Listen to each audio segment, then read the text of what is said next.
Қайырлы күн, құрметті көрермендер. Бүгін біз Жалпыұлттық социал-демократиялық партиясының Ақтөбе облыстық филиалы төрағасы Мейрамбек Камаловпен сұхбат жүргіземіз. Мейрамбек аманжол, қайырлы күн.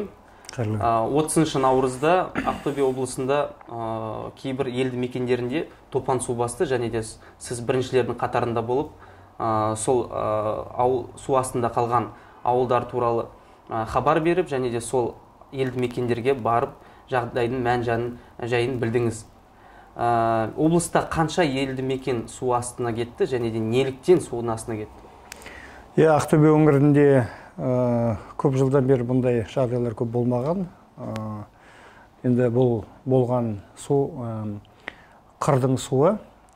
Яғни қырдың суы қалаға келіп, өңірлерде көптеген ауылдарды топан су басты. Ол су көптеген жолдарды, бөгеттерді бұзып, біздің мәліметімізше 6 ауыл, яғни құрлықта қалды. 6 ауыл облыс орталығымен, аудан орталықтарымен байланыс алмай қалды. Осындай мәселелер болған болатын.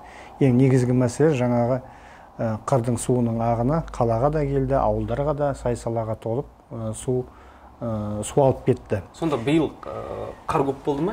Қар көп болғанда енді барлық онда мамандардың айтуынша ол былтырғы жылы тоңның қалыңдығымен түсіндіріп отыр. Дегенмен де бұл жерде енді жергілікті атқарушы органның да кінәлары бар. Яғни су ағыны қаланың ішімен өтсе де, жанымен өтсе де, оның өтетін өз жылғалары болатын бұрындар. Сол жылғалардың орындары дер кезінде ашылмаған, тазартылмаған. Яғни бұл жұмыстар өз деңгейінде жасалмағанның кесірінен қала ішіндегі сулардың барлығы суға толып, қала көшелерін суға талып, көптеген қиыншылықтарға келді. Өзіңіз де куә болғансыз, кішкентай ғана енді 12-13 жасар қыз баланың өзі қаланың қақ ортасында суға кетіп қалу қаупі болды. Әйтеуір аман сақтап, бұл бүлдіршініміз аман есен қалып қалды. Сонда әкімшіліктің жауабы бойынша бұл мәселеге су тұтқиылдан келді дейді. Сонда сіздің облыста, Ақтөбе қаласында ондай топан судың боларының зерттейтін және де қадағалайтын органдар жоқ па? ЧС деген ол алдын ала адамдарды хабарлау керек қой, осындай бір топан су келе жатыр, өрт келе жатыр, немесе де мұндай қиын нелер келе жатыр деп. Ондай сіздерге хабар берген жоқ па әкімшілік? Негізінде мұна облыс көлемінде де, қала көлемінде де төтенше жағдайлар біздің басқармалары оқу жаттығу жиындарын өткізді. Сол уақытта облыс басшылығына барлығын көрсеткен болатын. Біздер барлығына дайынбыз.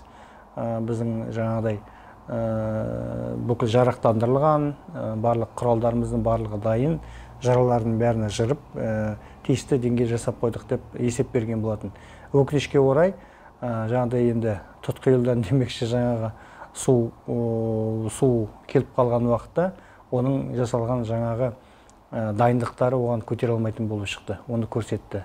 Өткен көптеген жаңағы жылғалардың өздері жабылып қалғандары, іштері ашылмағандары, оның кейбірлеріне қоқыстардың толып қалғанда өз көзімізбен көрдік барлығы да. Дер кезінде бәрі тексерілмеген. Төтенше жағдай департаменті біз су апаты болса дайынбыз десе, оны алдын ала әкімшілік біліп отыр ғой, ондай апаттың болуы мүмкін деп. Неге олар енді жарайды, төтенше қызметкерлері, олар өздері дайындалып, сондай іс-шаралар ұйымдастырды. Өздері ішінде де құтқару бойынша, апаттар бойынша, алдын алу мәселесі бойынша өздерінің іс-шараларын көрсетіп, әкімшілікке айтты, бірақ әкімшілік көріп отыр ғой, олар дайындалып жатқан. Неге әкімшілік дайындалмаған апатқа? Енді ол деген бұл жерде көп мәселе ғой, енді барлығы да. Бұл дегеніміз, жалпы облыс көлеміндегі осы салаға жауапты мамандардың жауапкершілігінің төмендігі. Яғни оған коммуналдық мекемелер болсын, мердігерлік компания болсын, оның жауапкершілігі жоғары болу керек еді. Олар барлығын дер кезінде дайындау керек. Өкінішке орай олай болмай шықты. Енді жаңа айтып отырық қой, көптеген мәселелер бар деп, енді оның бір қырдың суы деп айтып отырық. Біздің Ақтөбедегі жаңағы су тоғандар бізге әлі толған жоқ. Кейбір ғана шамалы көтерілгені болмаса, су тоғандардың барлығы да жартысына да жетпейді 10 мың деген. Ол тек қырдың суы келіп, жаңағыдай қалада жүйесі су ағыны болмағандықтан барып қаланы жайлап кетті, қаланың жанындағы ауылдарды жайлап кетті. Негізінде оның тағы да бір себебі, көптеген айттым ғой, 6 ауыл деген қарым-қатынассыз қалды деп. Мысалы, Ақтөбе-Астрахань жолындағы Байғайын ауылындағы бір ауыл осындай мәселеге тап болды. Бұл жаңа ғана былтыр ғана салынған жол еді. Сол жолдың осы су тасқын төтеп бере алмаған мен үшін қызықты болып отыр. Сонда жолды шайып кетті ме? Жолды шайып кетті, яғни көпір шайып кеткен. Енді ойлап отырмын, кеше ғана салынған көпір, оның жарақтылығы төмен болғанды көрсетіліп отыр. Егер де былтыр ғана салған жолдың сапасы, көпірдің сапасы жоғары болғанда, ол техникалық бар талаптарға сәйкес болған уақытта стандарттарға бұлай болмас еді. Сондықтан бұл да мәселе болуы мүмкін. Бұл мәселені біз алдағы уақытта көтеретін боламыз.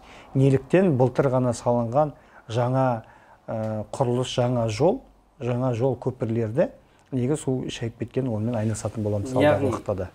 Жаңа салынған көпір немесе жолдарға сенім жоқ. Сенім жоқ, иә. Бұған мұндай ұсыныс болу керек қой, енді халықтың тарапынан әкімшілікке жаңа көпір жол салып жатқандарға қадағалауды мықтату.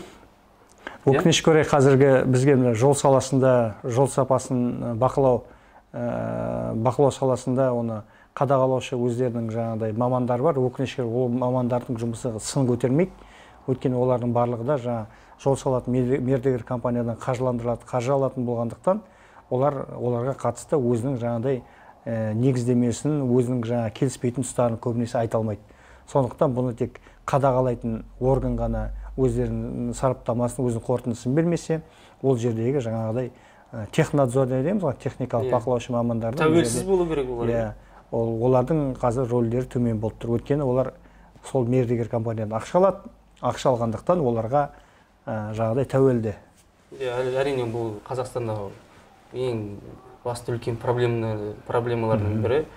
Онымен күресу әкімшілікке, басқа билік өкілдеріне, үкіметке қиын болып жатыр. Facebook парақшаңызда Ақтөбе әкімшілігі су тасқынынан зардап шеккен жаңағы елді мекендің, халықтың қолдау мақсатында жедел желіні мезетте іске қосу керек деп айттыңыз, иә? Бірақ жарты сағаттан кейін сіз екінші пост жаздыңыз, және де ол постта сіз жедел қолдау желісін өзіңіз құрып, соны хабарладыңыз. Неліктен сіз өзіңіз құрдыңыз, және де қандай қолдау көрсеттіңіз? Өкінішке орай мен сол оқиға басында болғанмын. Қала төңірегіндегі бір ауылды су басу қаупі болды. Мен сол жерде болдым. Сол жерде төтенше жағдайлар басқарманың өкілдерімен бірге сол жерде қолғабысын тигіздік. Партия тарапынан сол жердегі әскерилерге, сол жердегі азаматтарға мейлінше өз қолдауымызды білдірдік. Сол жерде әрине үйлер суға кеткен көптеген азаматшыларды көрдік. Балалардың қолдарына жасап, үлкен қария кісілер үйлерінен шығып қайда барарын да білмей жатыр. Ақпарат берілмей жатыр оларға. Қайда барамыз, қайдан баспана табамыз деген сияқты көптеген сұрақтар туындай бастады. Соған байланысты біздің Жалпыұлттық социал-демократиялық партиясы Ақтөбе филиалы жанынан біз ақпараттық қолдау орталығын ашқан болатынбыз. Яғни WhatsApp тобын аштық. Өзіміздің нөмірлерімді беріп, бүкіл Facebook парақшаларын, әлеуметтік нелерде бәрін жариялағанбыз. Сол парақшаға сол су тасқыны зардап шеккен азаматтардың басын біріктіріп, оларға жергілікті атқарушы орган арасындағы екі дәнекер болып, яғни қай жаққа бару керек, қай жерден баспана табады, қай жерде уақытша яғни тұра тұруға қандай мүмкіншіліктер бар, соны ақпараттарын барлып, осындай көмектер жүргізіліп келе жатырмыз. Қазіргі таңда енді көптеген отбасыларға өзіміз сол жерде ақпараттарымызды беріп, өзіміздің жөндеріміз сілтеп, құқықтық та, басқа моральдық та өзіміз қолдауларымызды бәрін беріп жатырмыз. Енді алдағы уақытта қазіргі таңда жергілікті атқарушы органдар тарапынан белгілі бір көмектер атқарылып жатыр, қолдау беріліп жатыр. Дегенмен де сол жаңа облыс әкімі айтқан болатын, барлығына бірде бір зардап шеккен адамдардың барлық мүлкінің барлығын енді қолдау көрсетеміз деп. Сол мақсатта енді біздер де сол қаншалықты уәдесін қаншалықты орындалатынын қазір қадағалап отырмыз. Біздің ең басты мақсатымыз сол су тасқыны зардап шеккен отбасыларының құқығын қорғау. Яғни олар далада қалмау керек, оларға тиісті әлеуметтік көмектер көрсету керек. Біз соны қадағалайтын боламыз және жергілікті атқарушы органдарына бұны талап ететін боламыз. Қазіргі таңда зардап шеккендер қайда? Туыстарында ма, әлде оларға бір гостиница берілді ма, басқа үй берді ма? Зардап шеккендерге, яғни үйге тұруға келмейтін отбасыларға қала ішінен эвакуациялық пункттер ашылған, мектептердің жанынан сол мектептерде орналастырды. Қала бойынша мен шатаспасам 70 шақты отбасы бар. Олар барлығы эвакуациялық пункттерде болған, бірақ қазір үйлері қалпына келтірілуіне байланысты олар эвакуациялық пункттен, яғни эвакуациялық пунктті тастап, өз үйлеріне қайтып келіп, қалпына келтіру деген ол қай мағынада? Бастап жатыр. Суды қайтып үйден шығару? Яғни судың қазір су тасу қаупі бәрі сейілді. Үйлерінде қазір деген енді үйлерін кептіріп жатыр деген сияқты сондай жұмыстар жүргізіліп жатыр. Жақында ғана Қызылай Қызыл Жарты ай қоғамы әр отбасы мүшесіне зардап шеккен 100 мың теңгеден ақша үлестіріп жатыр. Оғанда олар керек жақтарын алатын болады. Сосын мына жергілікті атқарушы органдар үйін қалпына келтіру бойынша тағы да бюджеттен ақша қарастыратын болады. Оны жергілікті атқарушы органдар өз мойындарына алып жатыр. Сонда қай уақытта үйін мысалға бұзылған, сынған үйлерді қалпына келтіреді? Енді қазір уақыт ешнәрсе айтылған жоқ, бірақ енді жергілікті атқарушы органдар тез арада сол осындай отбасылардың өз үйіне қайту үшін барлық шараны жасаймыз деп айтып отыр. Дегенмен біз оның бәрін қадағалап отырамыз. Біздер де қолдау көрсетеміз ол мәселе бойынша да. Топан су енді ауылды басты ғой, үйдің ішіне кірді, судың деңгейі көтерілді. Қазіргі таңда ол үйде ары қарай өмір сүру денсаулыққа зиянды емес пе? Әрине, кейбір үйлер бар, яғни топан су кіргендер бар, енді олар қазір кептіріп, әркім өз шама шарқынша енді іс-әрекет жасап жатыр. Көбісі енді әкімшіліктен қашан келеді деп отқан адамдар да жоқ емес, енді оларда өздерде әйтеуір кептіріп, барынша әйтеуір іс-әрекеттер жасап жатыр. Бірақ кейбір үйлер бар, мысалға Ақтөбе қаласындағы бір үйде тек қана даладағы топан су емес, ол жаңағы кәріз суымен толтырған болатын. Сол жерде мына қаланың кәріз соратын станциясы істен соғып, сол көшедегі соның суларына үйдің ішіне кетіпті. Енді соған байланысты бізде жергілікті атқарушы органдарының оны қазір сол мәселе қойып отырмыз біздің партия тарапынан. Ол үй қаншалықты оған жарақты. Сондықтан енді ойлаймын, мамандар, тиісті мамандар оған байланысты өзінің жаңағыдай өз сараптамасын беріп, өзінің шешімін шығарады деп ойлаймыз. Дегенмен де біздер жаңағы отбасының далада қалмауына біз басты назарда ұстап отыратын боламыз. Мейрамбек Аманжолұлы, Ақтөбе облысының әкіміне әкімі туралы сөз қозғасақ. Жақында сіз парақшаңызда жаздыңыз, әкімге Нұр Отан партиясының Ақтөбе облыстық филиалының ғимаратын қашан ұстаздарға қайтарып бересіздер деп. Өйткені ол бұрын ұстаздардың ғимараты болды ғой. Ұстаздар үйі. Сонда оны партия филиалы өзі шешеді. Бұл әкімшіліктің оған қатысы жоқ деп. Сонда Оразалин аманаттан кетті ме? Бұл енді әрине бұл бұрын ұстаздар үйі болатын. Өйткені одан кейін бірнеше жыл бойы мына облыстық Нұр Отан партиясының филиалының ғимараты болып меншігіне өткен. Сұрақ қойғанмын, бұл мәселені мен тек жақында емес, өткен жылдарда көтергенмін. Өйткені осыны зәулім қаланың ортасындағы ең салтанатты биік ғимарат ұстаздарға беру керек. Ұстаздардың орны төрде деген сияқты айтып жүргенбіз. Соны кешеде облыс әкімі қоғамдық кеңес мүшелерімен кездесуде мен сол сұрағымды қойдым. Дегенмен ол кісі бұл мәселені партияның өзі шешеді деп айтты. Ол кісі қазір әлі де сол Аманат филиалының партиясының төрағасы айтқан болатын, алдағы уақытта біздер партиядан кетеміз деп. Дегенмен сол партияның мұғалімдерге ғимаратты яғни беретін жөнінде ешқандай уәде ешнәрсе бермейді. Мүмкін ол алдын ала кетіп қалған шығар Оразалин. Партиядан болмаса да кетеміз. Қазір алдын ала кетіп, ол мәселені өз мойнына алғысы келмейтін шығар. Мүмкін, бірақ ол осы уақытта әлі филиал төрағасы Аманат партиясының қазір өзгерген филиал төрағасы болып отыр. Қоғамдық кеңес демекші, сіз жақында Ақтөбе облысының қоғамдық кеңесінің мүшесі болдыңыз. Және де ол қоғамдық кеңестің жұмысы қандай, және де не істейді? Халыққа қандай көмегі болып жатыр? Сол қоғамдық кеңес туралы айтып кетсеңіз. Әрине, мен осыған дейін Ақтөбе қалалық қоғамдық кеңесінде болдым, бірталай тәжірибе жинаған болатын. Оның барлығы да мен үшін, өзіміздің қала үшін, біздің өңіріміз үшін болып жатқан жағдайлармен өте етене таныспын. Болып жатқан шаруашылыққа да араласып келдік. Қоғамдық кеңестің ең басты мәселесі халықтың көкейіндегі мәселені биліктің құлағына жеткізу. Халықтың жан айқайын биліктің алдына оның шешілуін бәрін көтеру. Әрине, мәслихат депутаттары да бар. Дегенмен де қоғамдық кеңестің алдағы уақытта рөлі зор болу керек. Өз орнына, өз мағынасына ие болу керек деген ойдамын. Қазіргі таңда мен қоғамдық кеңестің тұрғын үй коммуналдық шаруашылығы жөнінде комитеттемін, сол комитеттің мүшесімін. Өткен қала қоғамдық кеңесте жасаған тәжірибем бар. Алдағы уақытта осы тәжірибемді қоғамдық ұйымдағы тәжірибенің бәрін біріктіре отырып, Ақтөбе өңірінің мұң мұқтажын осындай облыстық әкімшілік қабырғасында халықтың мүдделерін қорғайтын боламын.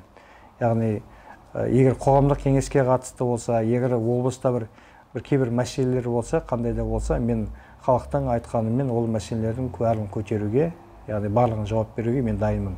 Ал негізі халықтың мұң мұқтажы билікке жетіп жатыр ма? Мұң мұқтажы барлығы да қазір енді бұрынғы кез емес қой. Теледидар барлығы шектеулі болатын. Қазіргі таңда әлеуметтік желі деген барлығы да енді бүкіл жерде тараған. Неше түрлі әлеуметтік пабликтер бар. Оған барлығы да айтылып жатыр. Дегенмен де мен өз қоғамдық кеңесте өз ролімді тек қана жаңағыдай халықтың мұң мұқтажын жеткізіп қана қоюшы емес, оның шешу жолын жергілікті атқарушы органдармен бірге қарастыратын тұлға ретінде. Партия филиал төрағасы ретінде барлығын, яғни жағына жергілікті атқарушы органдармен бірге отырып шешетін тұлға ретінде көргім келеді. Яғни халықтың мұң мұқтажы мен жергілікті атқарушы органдар мүмкіндіктерін екеуін барын біріктіре отырып, тиімді мәселе тиімді шешілуіне атсалысу керек біз деп ойлаймыз. Сіздің әкімшілікке қоятын бағаңыз халықты ақпараттандыру бойынша, жаңағы топан су келді, ақпараттандыру болмады. Топан суға кеткен адамдар қайда хабарласу жайлы ақпарат болмады. Сіз желіні өзіңіз қосып, мүмкін ақпарат болған шығар, бірақ ол халыққа дұрыс жетпеді. Көбінесе осы суға кетіп жатқандар сізге хабарласып жатты. WhatsApp группалы арқылы тарап, номер тарап, қайда хабарласуға болады, қай жерге барсақ болады, кім қашан бізге келеді, көпірді орнына қашан қойып береді деген көптеген сұрақтар болды, оны естіп жатырмыз. Сол ақпараттық жұмыстарға беретін бағаңыз қандай? Енді жергілікті атқарушы органдардың ақпараттық жұмыстары енді аса жоғары деңгейде болды деп айта алмаймын. Яғни олар да қолдарынан келетін бәрін жасап жатыр.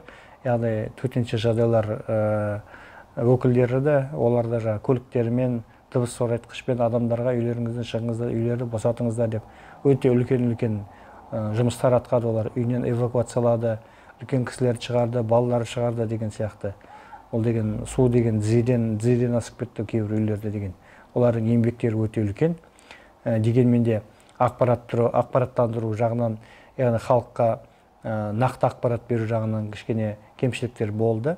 Соған байланысты ақпараттық чат ашылған болатын ЖСДП филиалы жанынан. Қазіргі таңда ЖСДП филиалы жергілікті әкімшіліктермен бірге отырып, осы халықтарға ақпарат таратып отыр. Яғни су тасқынынан зардап шеккен азаматтар қандай жерге бару керек, қандай мәселе қою керек, осы жөнінде өзім оларға құқықтық ақпараттық кеңестер беріп отырмыз. Ал енді сіздің әйгілі Ақтөбе әуежайына көшсек болады. Ақтөбе әуежайына көшсек деймін. әуежай қазір істеп тұр ма? Әуежай, осыдан бірнеше уақыт бұрын әуежай толық жұмыс тоқтатқан болатын. Дегенмен де жергілікті атқарушы орган облыс басшылығы айтқан болатын, әуежай қосылады іске деп. Дегенмен де әуежайдың кейбір бағыттарға деген қазіргі ұшақтары ұшпай жатыр. Белгілі бар, белгісіз бар, оның себепте белгісіз ұшпай қалып жатыр. Оны ешкім түсіндіре алмайды. Неге Оразалин ол әуежай жауып қойды? Енді оны білмедім енді. Ол айтты, жаңағыдай жөндеу жұмыстары жүру керек деп, соған байланысты, яғни ұшу қону алаңы жарақсыз деп, соған байланысты жұмыстар жүргізіліп жатыр деп. Дегені қазіргі таңның өзінде де жалпы ұшақтардың ұшуында мәселелер бар. Я ұшпай қалады, я болмай қалады. Менің өзім Астана қаласына пойызбен келіп отырмын. Өйткені ұшақтың бар болу, жоқ болу белгісіз нәрсе. Сөйтіп, облыс халқын бірталай әбігерге түсіріп отыр. Қазіргі таңда Ақтөбе облысының әкімінің жағдайы өте қиын. Оны барлық халық көріп отыр. Көпір кетті, жолды шайып кетті, әуежай жабық. Сіздің өзіңіз жаңа темір жол пойызымен Астанаға келіп отырсыз. Сіздің ойыңызша президент Оразалиннің жұмыс орнынан босата ма? Енді біріншіден облыс әкімін оны халық сайлаған жоқ. Оразалинді де халық сайлаған жоқ. Оны сайлаған ол президент. Ол халыққа емес, ол президенттің алдында жауап береді. Президент оны тағайындады. Орнынан босататында президент өкінішке орай. Егер де көптеген әрине мәселелер көбейіп кетті ғой. Егер де оны ол президент Тоқаевтың өзінің стратегиясына байланысты деп ойлаймын. Егер де ол енді облыстың ілгерілеуіне алаңдаулы азамат болса, жаңағыдай осыған қатысты тиімді шешімдер қабылдайды деген ойдамын.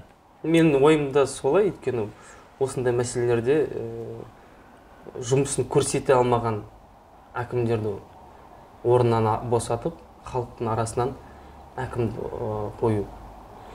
Енді сайлау болмаса да, бірақ енді халық талап ететін, міне осы кісі жақсы жұмыс істейді деген кісіні қойса да, ол енді былайша ресми болмаса да, бір халықтың қалап айтқан адамын қойса, ол көбірек еңбек атқаратын еді. Халықтың нақты жағдайын ойлайтын еді. Үкіметтің тұжырымдамасы бар ғой, халық үніне құлақ асатын үкімет деген сияқты. Енді олардан да атқарылып жатыр ғой, дегенмен де оның президент бір стратегияны қойып жатыр, ол нақты атқарыла ма, жоқ, ол белгісіз нәрсе. Кеше жолдауда да неше түрлі нені айтып жатыр, жаңағыдай енді барлығы жақсы болады деген сияқты. Ондай айтады ғой, ондай сөздерді біз бір 30 жыл бойы естіп келе жатырмыз. Гүлденген Қазақстан, нұрлы Қазақстан деген сияқты. Сондықтан қазіргі біздің қоғам, қазіргі біздің Қазақстан халқы тек қана нақты іс-әрекеттерді күтеді. Бізді Қазақстанның халқы неге? Бос сөзге?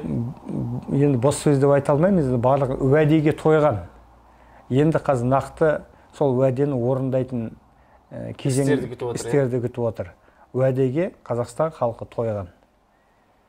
Ал енді уақытыңызды бөліп, студиямызға келгеніңіз үшін алғысымызды білдіремін.